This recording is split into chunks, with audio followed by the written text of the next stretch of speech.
U.S. Transportation Secretary Pete Buttigieg traveled to Grand Island for a news conference. He held it at Cathcart Rail following a tour with local dignitaries and reporters present. He said it was important to showcase this in Nebraska because it shows how rail serves a diverse community across the whole country.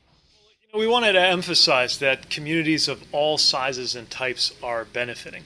This is not the country's biggest railroad, but it is very, very important in this region. Nebraska is receiving $15.2 million for the Cornhusker Railroad Regional Connectivity Project. The Shortline Railroad is operated by Cathcart Rail and serves the vital role of connecting the Union Pacific to the Burlington Northern Santa Fe. It's going to rebuild most of the railroad.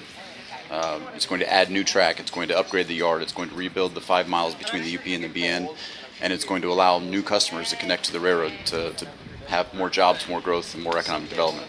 Grand Island Mayor Roger Steele helped welcome Buttigieg to the city. He's excited for the project's impact beyond the tracks. It increases the efficiency of shipping so much. I think it will take some of the pressure off of Interstate 80 because more of the goods and services or goods that come out of central Nebraska will go by rail instead of by truck. But the project in Grand Island is just one of 70 being funded nationally. Buttigieg says they'll have a massive effect on the economy. When there's an issue, an obstruction, anything in our supply chains that makes them less efficient than they could be, that puts upward pressure on prices. And so part of the fight against inflation, part of what it takes to lower costs for American families, is to invest in the supply side of getting things to where they're supposed to go.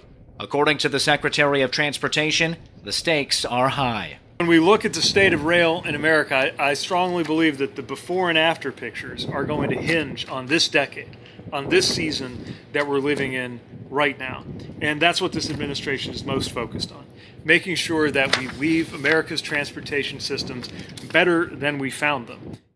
Local officials say the track that will be replaced here is more than 50 years old and is in desperate need of these repairs. They're excited. It means more jobs locally, and it means better ease of getting goods across the country.